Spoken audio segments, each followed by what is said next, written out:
from Phoenix TV.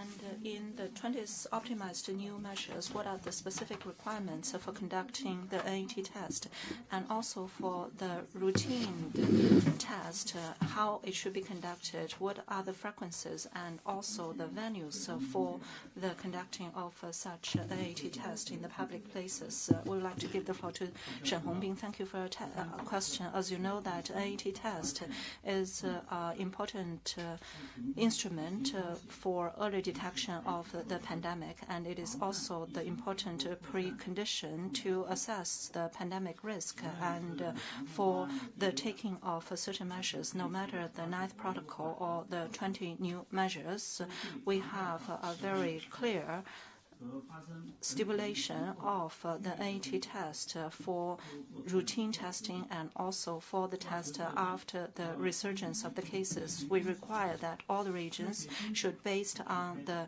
risk of the pandemic, and conduct the AAT test in an accurate and precise way.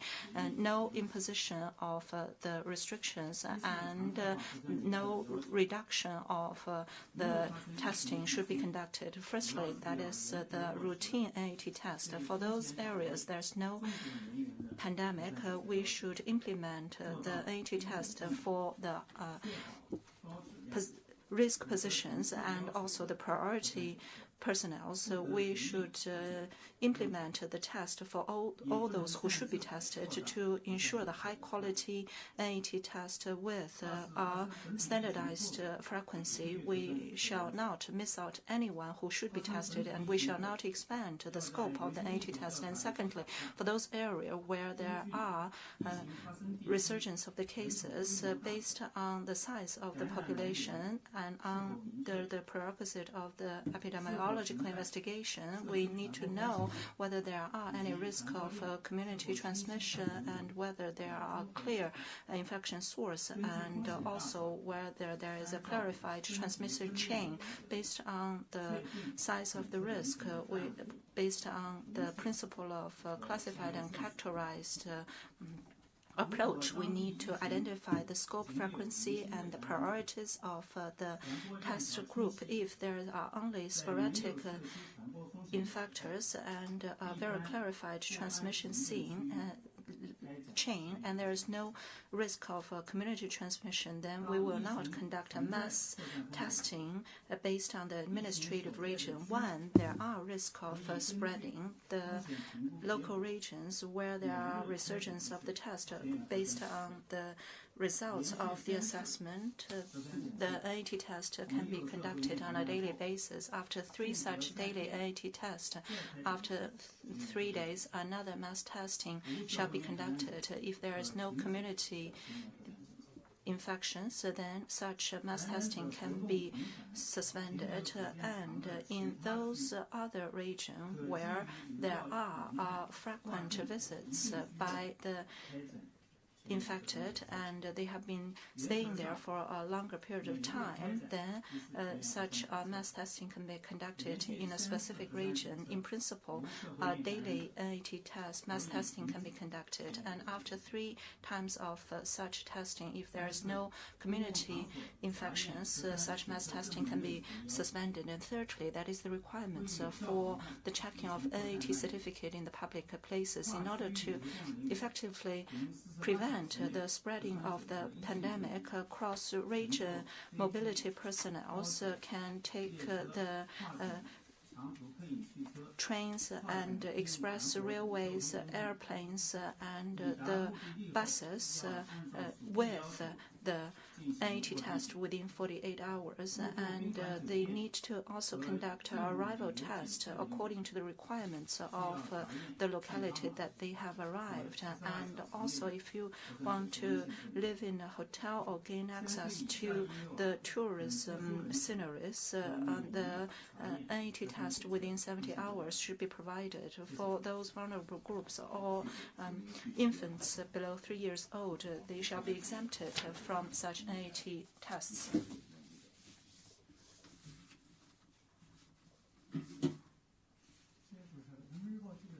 From China Daily, from People's Daily,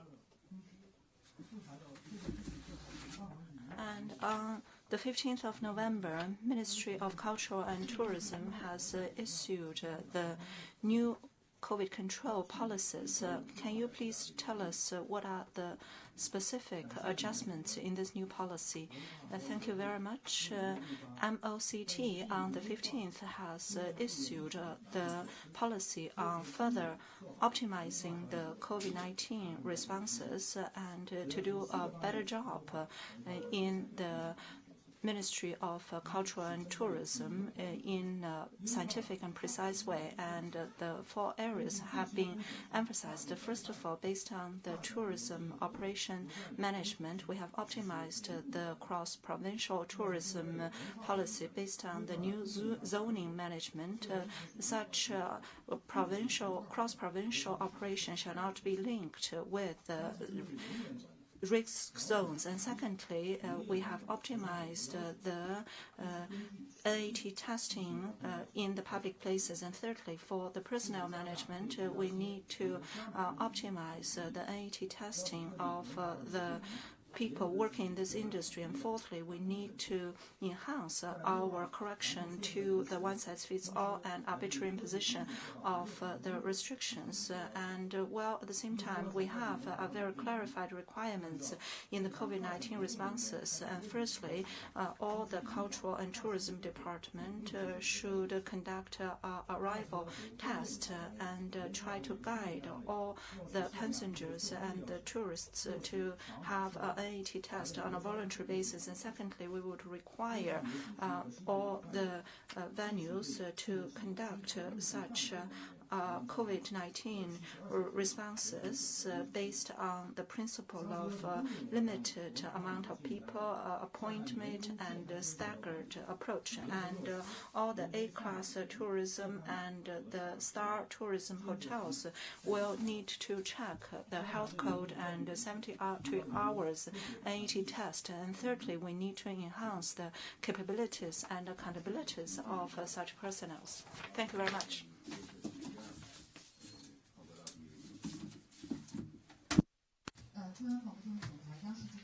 With CCTV, in the previous press conferences, it has been notified that no arbitrary imposition of a restriction is allowed, and localities have rapidly corrected their malpractices.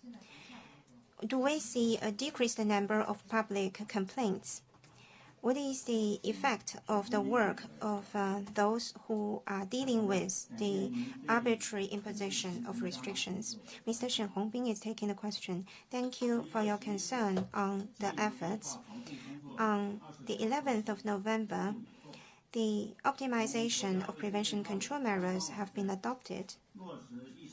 If we follow the complaints from the public on NHC's website, there has been substantial decrease of the complaints from the public, from 3,306 on the 11th of November to 2,014 on the 16th, a sharp and drastic decline of 39%. We've been taking stock of the complaints from the public in recent days, and they are mostly in the following 3 aspects. First, 25 of the complaints are related to compulsory dispatch and return of people from low-risk regions. Second, 23% of the complaints are related to arbitrary expansion of mobility restriction area from high-risk regions to other regions. Third, 18% of the complaints are related to the arbitrary expansion of people at risk who are put on quarantine or put under management. At present, the ad hoc working committee on correcting arbitrary imposition of restrictions have been taking the lead in guiding localities to further improve the scientificness and targetedness of the prevention control measures, make timely correction to any pronounced issues that go against the 9 no's. We've timely corrected the malpractices or the abuse of power by local governments. We have also timely corrected the simple and crude measures by closing of a city or expansion of the restriction. These corrections have safeguarded the authority of national policies, and we are taking seriously the efforts to minimize the pandemic's impact on economic, social development, and normal life and work of the general public. As of 12 o'clock today, the ad hoc working committee has dealt with 130,000 complaints from localities, and 99% of the complaints have been effectively dealt with. Thank you.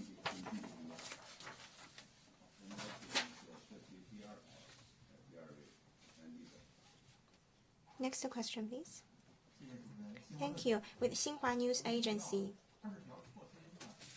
we've noticed that in the 20 measures, for close contacts and inbound travelers, the mass quarantine period has shortened from 7 days to 5 days, and home-based health monitoring has decreased from the home-based health monitoring has been adjusted to 3 days of home quarantine. Can we understand it as such that the actual quarantine time has seen 1 day increase? How can we better manage the people on home-based quarantine? Madam Wang Liping is taking the question. Thank you for your question.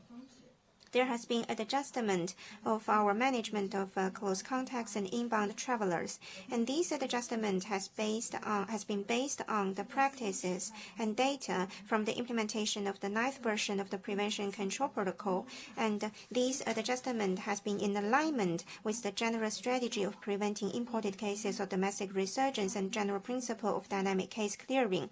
This can take well-coordinated measures to balance pandemic control, international exchanges, facilitate people movement, and maximize the use of resources and minimize the impact on socio-economic development. Optimization of the adjustment measures has been an important link in our prevention and control efforts, but the important thing is to have good organization and sound implementation. And this can be boiled down to a good management at community level of the home-based quarantine people to prevent onward transmission. Therefore, we ask the local communities to have good practices in the following aspects. First, communities should timely collect and register the information of people that should be put on home-based quarantine. Second, communities should have good communication with the home-based quarantine people to ensure that they do not go outside of the community. And for those who do need traveling out, then there should be a closed-loop management. Third, for those who are put on home-based quarantine, health monitoring should be conducted. Upon detection of fever, dry coughs, the loss of taste or smell or diarrhea, such symptoms must be reported, and there will be ambulance with a negative pressure coming to these people and transfer them to fever clinics or designated health institutions. Fourth, we should have good communication with the citizens living in the community so people better understand the importance of these practices. The party members and also the cadre from different organizations can also be involved in any emergency response. I'd like to take the opportunity to stress the imperative and importance of community efforts. Community workers are engaged in heavy workload, and their efforts are highly crucial for the success of our prevention control. We hope all the community workers can better guide the general public to participate in our efforts so that we can pool our resources, we can win the long-term support of the general public, we can have a benign cycle of interaction before we arrive at the phenomenal success at the end.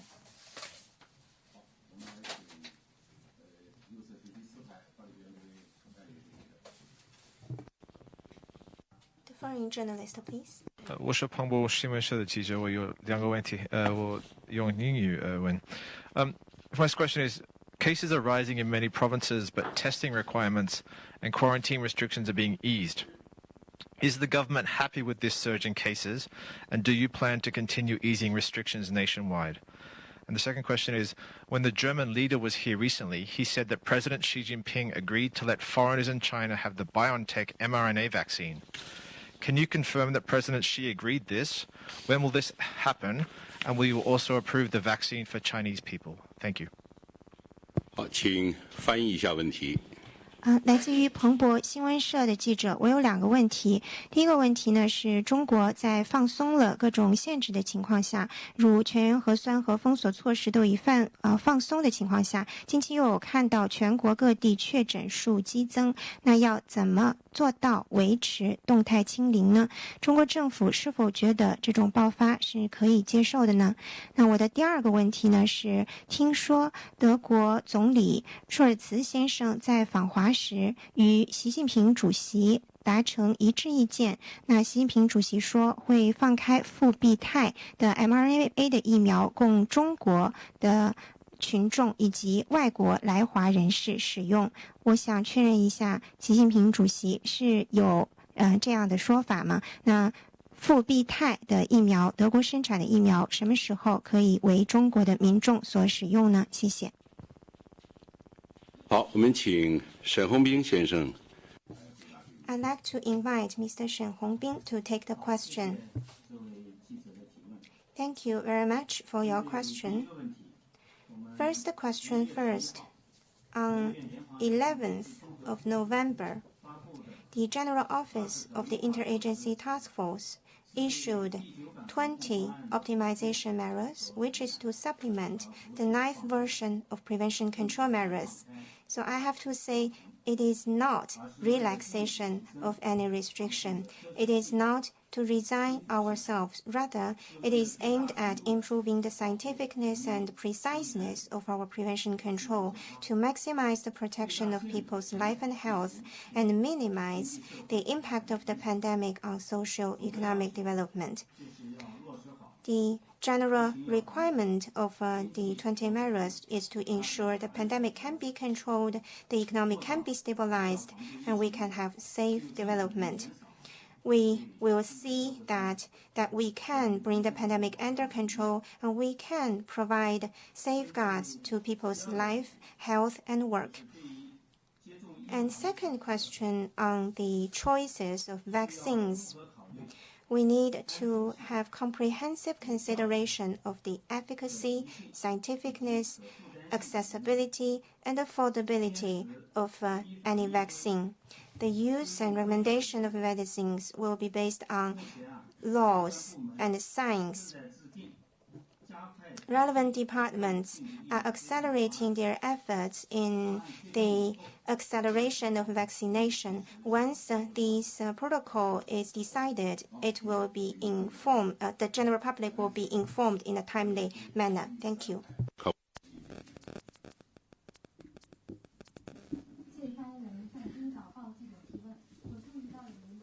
I have noted that some public actually challenge the necessity of the arrival test. Does it mean that there is not a mutual recognition of the NAT test? Is it really contradictory to such mutual recognition nationwide? And will we have any normalized arrival test? Thank you very much. Since this July, we have seen the occurrence of the pandemic with the feature of sporadic cases, frequent occurrences, and wide coverage. So we have seen a comparative large scale of the cluster of the cases in some localities. So we are facing a very challenging and complex COVID response. So the strength of the arrival test, such very important measures, we are referring to the principle of the voluntary and free of charge, test and go, and no restrictions of the mobility, and setting such NAT sample test in the airport, trains, bus stations, and highways in the entry ports of the provinces. So such a NAT test was conducted and provided to the cross-provincial mobility personnel, and such a test was conducted for the prevention of the pandemic across regions, and after the implementation of the arrival test, we believe that it has played a very important role in the early detection of such cross-provincial cases. So let me give you an example. For a region, there is an AAT sample test station in the railway stations, and for the personnel arriving from B, where it is a pandemic seriously affected area, then such arrival test is really very important, because once this personnel coming back from B will be early detected and prevented him from going to visit the families and friends and going shopping and going dining, which will have prevented the spreading of the diseases. And this is just an example that I want to give you as a specific instance. So the arrival test is not really contradictory to the mutual recognition of the AAT test. We believe that under such a very challenging COVID response situation, the arrival test can effectively prevent any miss out of the AAT test, and also try to contain the risk of the uncertainties when such personnel are on the mobility. So we believe it is still very necessary and important for the current stage of the COVID control. So we will still uphold this arrival test to protect the health of the person in mobility. Thank you very much.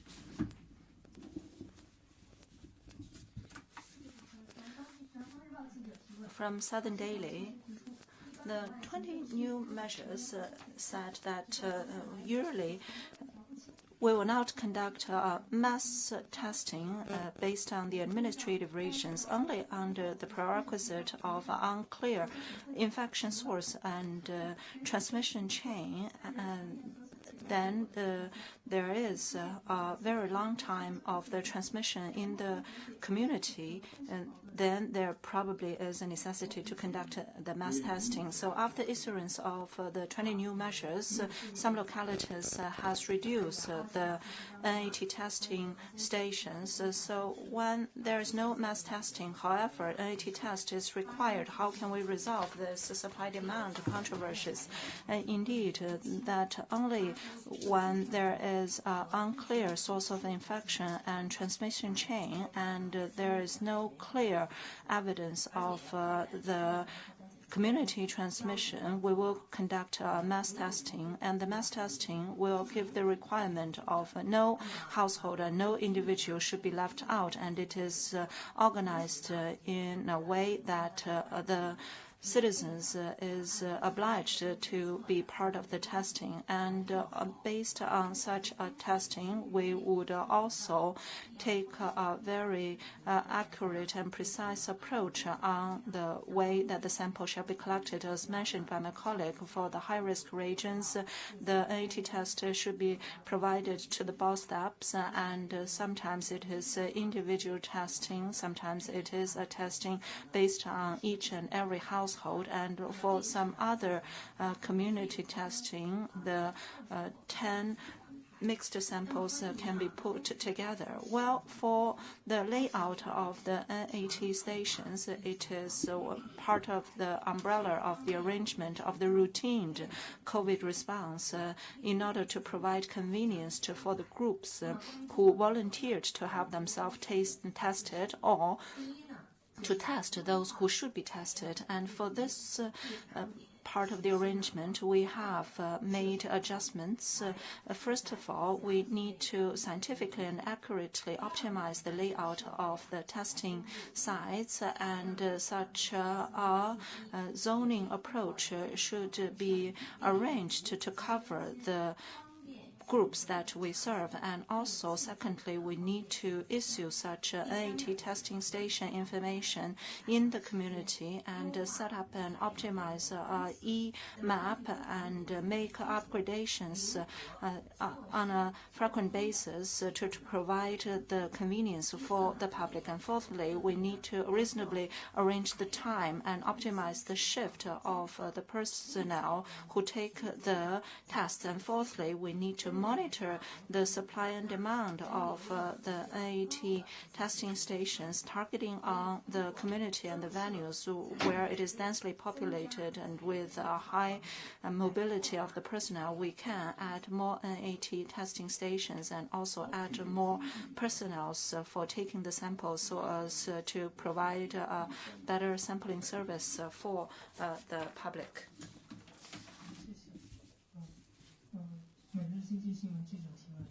So, Economic Daily.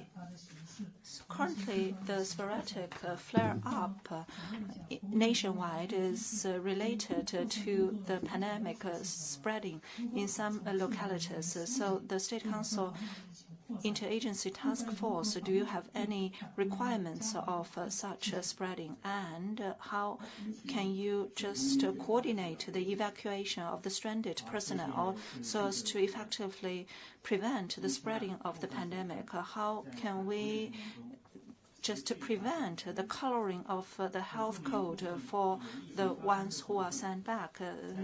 Recently, we have seen some infections among the ones who are sent back, which has showed the weakest link.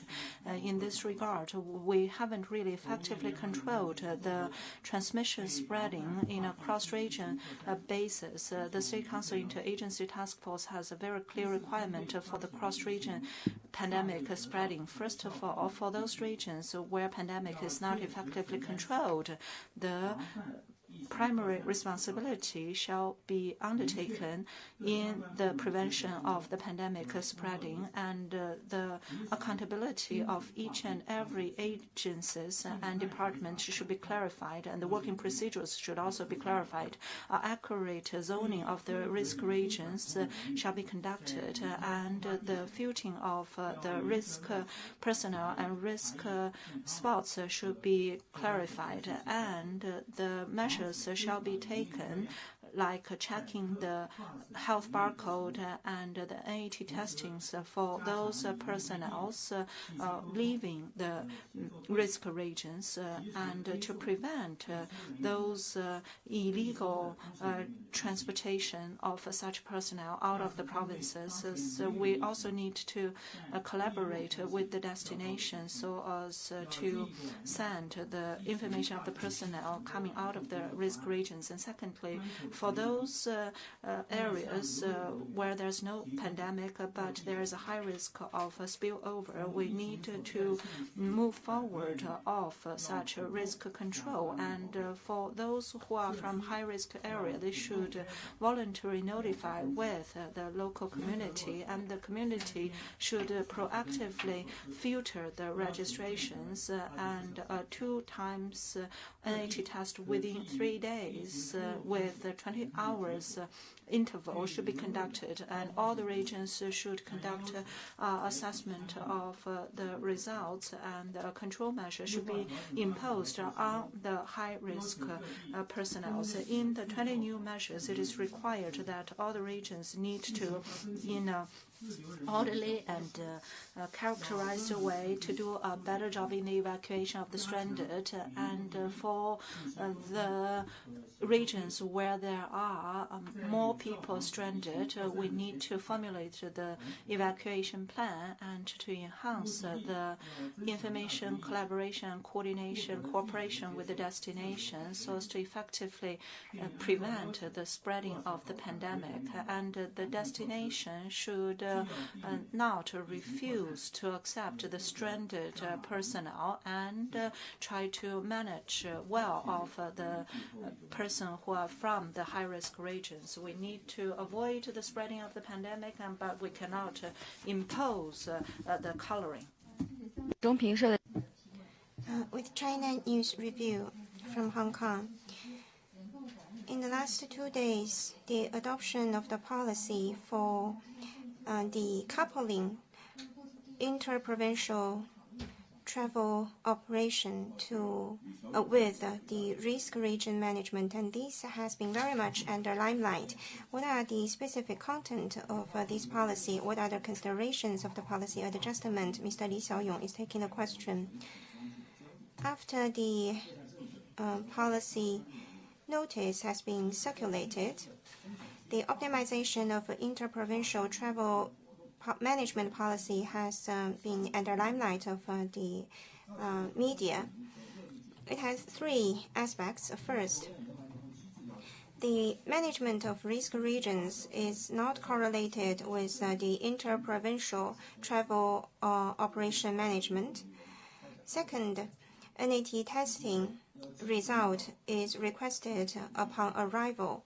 According to the requirement from the Interagency Task Force, the travelers who want to travel in different provinces need to show their NAT negative test result that has been taken within 48 hours. And the tourist agencies should guide tourists to have a proactive NAT testing so that the prevention and control can be intervened at an early stage. And third, we will continue to suspend the accommodation plus air ticket services or outbound group tours. Since May this year, in accordance with the requirement from the National Televised Conference to stabilize the market, we have more scientific and precise management over inter-provincial travel and tourism management. Now, the management is county-based rather than province-based. We have a further optimization in this round of adjustment based on three considerations. First, according to the 20 optimized measures, the medium-risk regions have been removed. And for the high-risk regions, the management is as detailed as to each building or unit. Second, we have decoupled the inter-provincial travel management with the risk region management to prevent any one-size-fits-all approach or arbitrary imposition of restrictions. Third, this will benefit the recovery of tourism industry after it has suffered setbacks during the pandemic. We've noticed that these policies have been warmly received by the general public, but it is not to resign ourselves. Rather, it is to improve the scientificness of our prevention. On today's press conference, our guest speakers have introduced measures on further implementation of the 20 optimized measures. We will continue to hold future conferences. Please stay tuned. Thank you.